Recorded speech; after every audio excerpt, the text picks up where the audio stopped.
All right, so I'm going to start this video for the arrangement view in Ableton, but using tracks. This is where it kind of gets complex. So I'm going to use the same songs, but I'm just going to show you something. So obviously I set this up in here manually and all this kind of stuff. The cool and not cool thing about multitracks is this. So I'm going to save that. Now, I say Glorious is my first song. What I could do is, again, going back to the what I just had opened, what I could do is just basically, when you have a multitracks folder, we have a folder full of a lot of multitracks. You could technically, what you can do is, watch this, okay? Open up, make sure that the click is generally right. Glorious, okay, B major, yikes, that's one thing about multitracks is you want to make sure it's a key close to the key that you're doing. This is in C, oh yeah, so it's in C, so it should just be a semitone up, that's fine. If it's like in G, you might want to find another multitrack that is closer to that, just so the tracks won't get completely mangled in the process of transposing them. So one simple way of doing it is going into the multitracks, and what happens in the multitrack folder is when you go into multitracks, then the actual multitracks, you have your audio tracks, but then whenever you load them into Ableton, these things get created, and it's Ableton's version of the audio files. I'm not sure how to deal with that, so just ignore them. They basically get created, or at least one of them gets created every time you open a new Ableton show with these guys. So highlight everything, and then what you do is you bring him in. And what you want to do is, so I obviously have some tracks there. I should have deleted that before. Maybe I can do that. Yeah, I'll just delete those to show you the better version of how to do this. So, but pads and loops, I don't want anything to conflict with that, so I'm just going to drop it under here. So I already highlighted it. So drag, and what happens is if you just drag them in, what happens is you can see it's basically one after another. You can see AG and then alto and then bass. They're all consecutively aligned one after another, but that's completely useless. What we want is them to be stacked on top of one another to have them playing at the same time, not one after the other. So the way to do that is when you're dragging, dropping, and holding in place like this, you see all the files under the cursor here, is you want to press Command, and it'll drop everything vertically. All right, there we go. And it'll take a while to load things. Not everything loads at the same time. You see everything's loading up. Sometimes, depending on your CPU power, it takes a little while to load these things. Just be patient. Be very patient. Just make sure it's the same BPM. 146, yeah, it should be. And then we're good to go. So now all you'll have to do, this is where it kind of gets complicated, is basically, we don't need that. We have a click track running. I usually delete that. Leave in drums and stuff. Basically what you can do for stuff that you'll have in your band is you can highlight it, and instead of, you can mute the channel by selecting that. Now the whole channel is not going to play. Or you can actually go to the file and hit 0. Under edit, there's a deactivate clip. You can see the shortcut for it is 0. I find that's the most effective way to kind of hide a clip without deleting it, just in case you want it activated again. Say the drummer doesn't show up on time and no one specific. You can kind of just activate it, or, use that as a practice, all that kind of stuff. So, yeah, basically, from here, what you want to do is sometimes things don't come organized, so you'll have to organize them. And so first thing I usually do is look for the guide and drag that up to the top, because the guide is usually generally, you don't want that to get mixed up. And guide will always be coming through the same the same output, external out, as click, which is 1. So remember, we set 1 to click. Make sure guide, which is 1, 2. Susie Q is her name. That's really weird, but you want to make sure that's coming through 1. And then let's just make sure that's coming through 1. Yep, there we go. It's coming through 1, and it's coming through loud. Sometimes you might need to pull it down so you see the level of how loud that is, how big the file is. Just bring that down a bit. Yeah, so then the next, I usually under that I put is like the drum stuff together. So let's say drums. 1, 2, percussion. 1, 2, 3, and 4. the reason I do that, if you can garner already, is because Chorus. basically I want to group things in such a way that I can route them out right away. Let me just pull it down here. Okay, so I'll have drums here, but you know, that's gonna be muted, so no worries. But if we were to route it, we'd probably route it to 2 because it's percussion. Okay. And then we'll find percussion. Pre-chorus. Okay, sometimes these guys are bad boys. And drag it on up here. Okay, there we go. Percussion, master, make sure external out. Make sure that's coming through number 2. Okay, so basically, so that should be coming out. Listen, I'm gonna solo it. It's really low. You could probably increase the volume.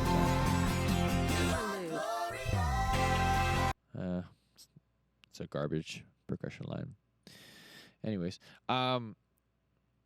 yeah, so those are grouped, and then the rest of them, as long as they're all melodic, basically what you want to have is you want to differentiate percussion stuff because you never need to transpose those for the most part, right? Because it's percussion stuff.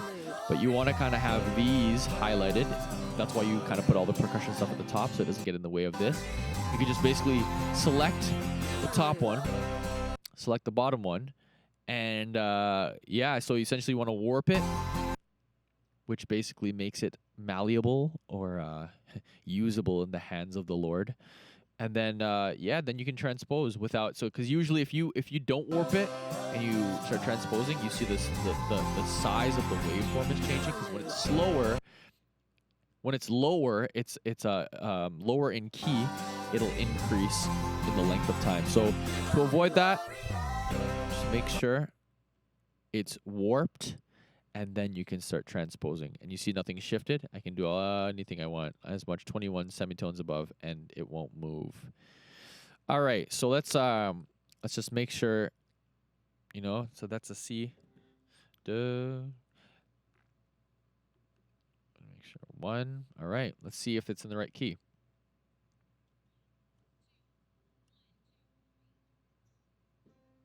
Yep, right key. Good. All right, next step is we want to set up markers. So again, we've already hotkeyed that, S. And this is the easiest way to set markers. Just press play, and as you go, press S. Intro, right? Next one coming up, chorus. So I'm just right-clicking, and sometimes you don't want to wait until the next one, so you know the next guide is coming up here. Just kind of skip to that. Interlude. All right, keep on going forward. So you basically do this for the whole part of the song, verse 1.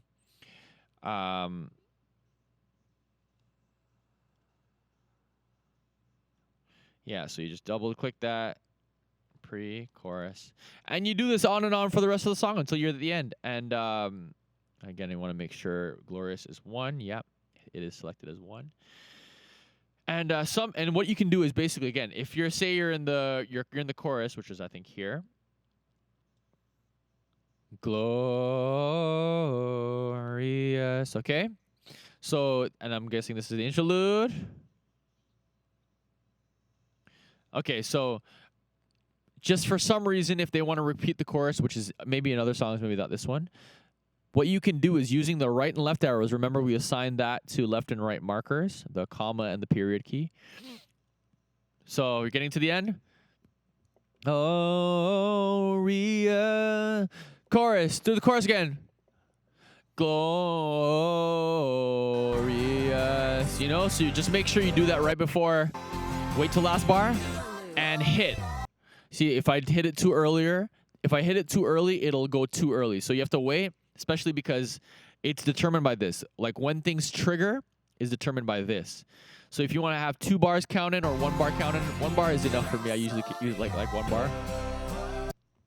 Wait till the last bar. When's it 139? You are. See, it's way too early still. So basically, you have to wait until the very end. I'm failing it. This is horrible. You are glow. You see that? So it takes a little bit of practice getting used to, depending on the song, speed, all that kind of stuff. But that's basically how it works. And some people set not only the marker for the song itself, like I'm showing you here. I set a 1 for this. Song number 2 will be a 2. But they'll actually set markers for everything consequent. So say like, verse 1 will be A. Chorus will be B. Like if you want to get that specific, you can. I never like to be that specific. I just encourage the singers to learn the song and don't deviate, because that's why and how it affects us. Now, if you know they're going to repeat the chorus, here's what you do.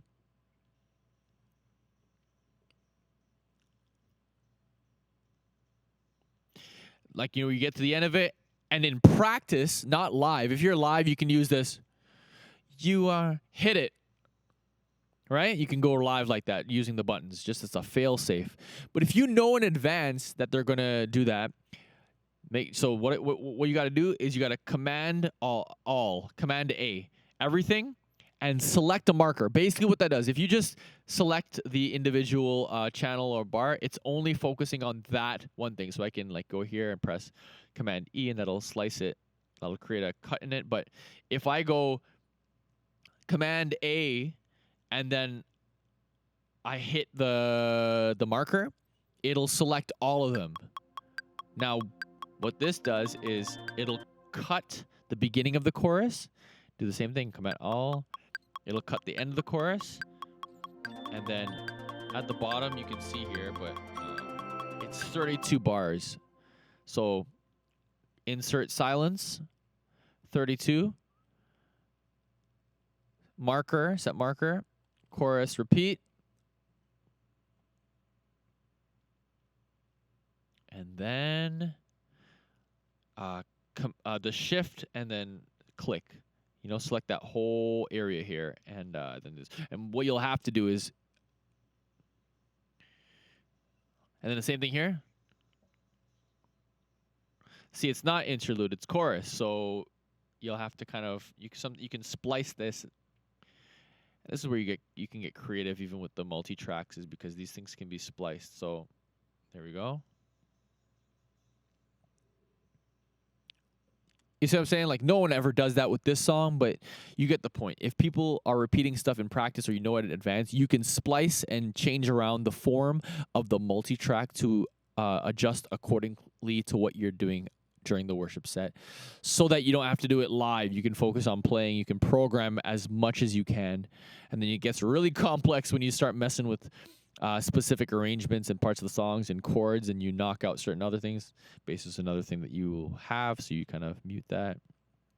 I think there's a piano in here. I don't need piano, right? You mute everything basically that you already have on your team. Unless your player is weak, and then you'll want to have some backing tracks supporting them. But yeah, I think that's basically it for that. Now for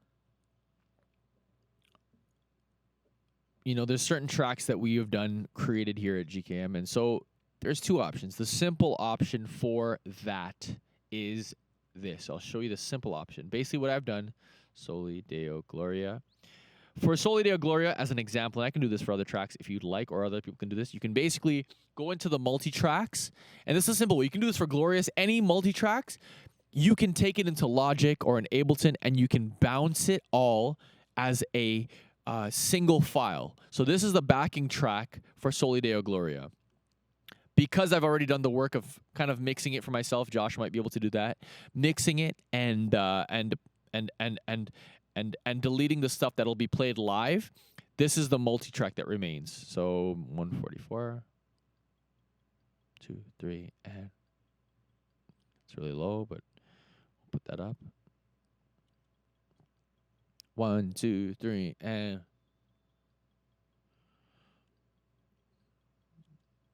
So again, you can go through and do the same thing, intro, so on and so forth.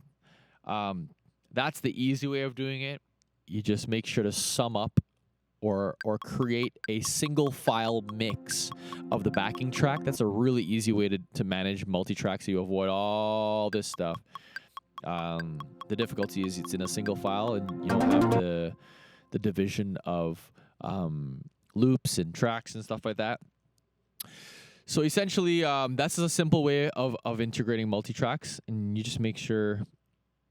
What you'll want to do is make sure that's not coming through something like this, especially when there's melodic stuff. You want to make sure it's attached to something that's coming through master, because these two are percussion tracks. Make sure if you have melodic stuff in your summed backing track, you'll want to make sure to put that under an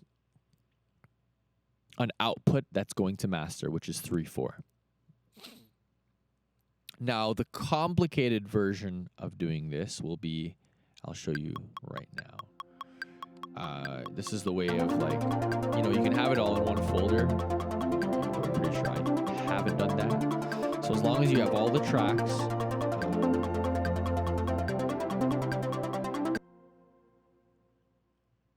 I think it's called SDG, actually. There we go. Holy smokes. Okay, all right.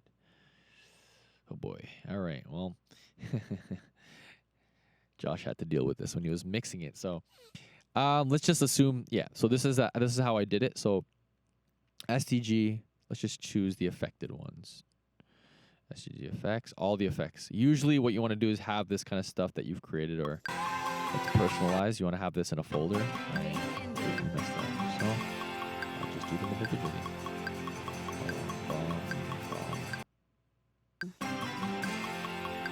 And that's what happens when you do them individually. Okay, good. All right, okay. And then this, and then this, and then this. Okay, there's a lot of tracks that I sent to Josh. This is why we sum things up, because you don't want that much synth parts in a multi-track folder. But there we have it. Basically what you do, generally speaking, is you just drop those in, and then press Command again. Make sure it's coming in at the beginning. And you should be off to the races. Now I know there is like some percussion stuff in here. And what you might want to do is find those, have those, and put them into these guys that share the same output for loops and percussions. Let's test it out.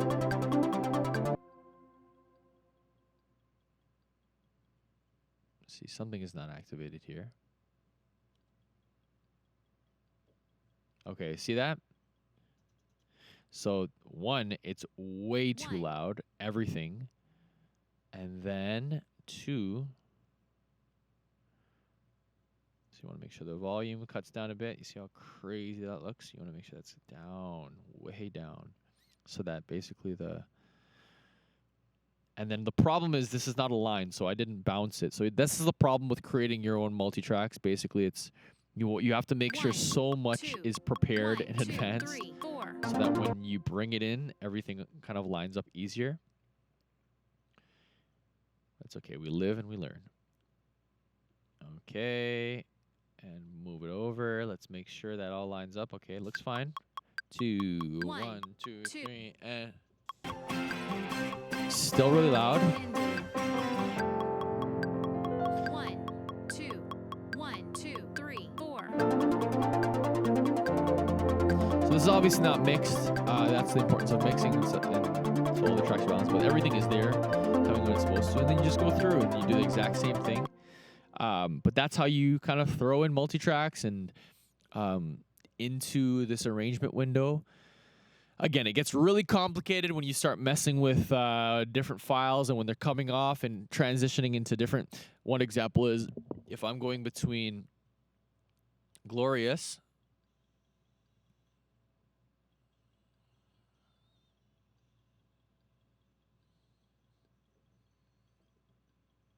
see, that's the ending there, right? So mark that as ending. And I probably won't want that much space between those two. Probably do something like that. Maybe a little bit more space.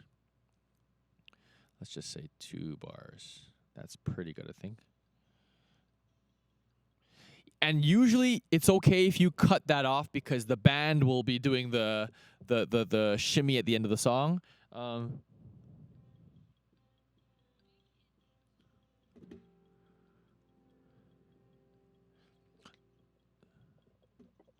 See, and then the next one comes in. So basically, your job will be kind of knowing how that transition happens, and then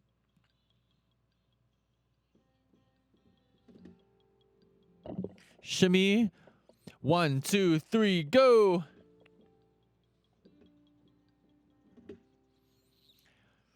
Now, again, in the case of songs where you don't have guides, like personalized songs, there's in Ableton.com. You can download cues and clicks for free, and then basically it's all you can basically just do that. 1, 2, 3, 4. Make sure that's under guide. Sorry, 1, 2, and then 1, 2, 3, 4. So you don't have to do it. So if that's in there, then you don't have to kind of try to juggle MDing, playing, and cueing Ableton. Ableton kind of will cover the cueing itself because it's all programmed in. So again, from the last song.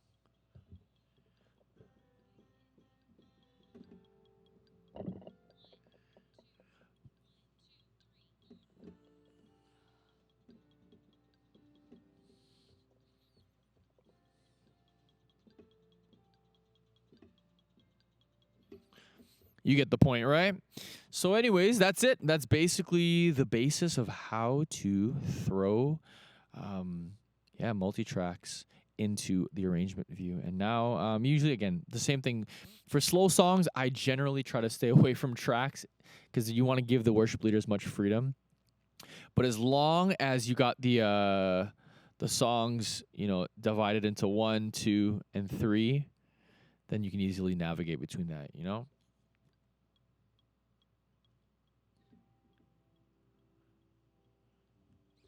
Cool. Well, I hope that makes sense, and hope that helps you. God bless.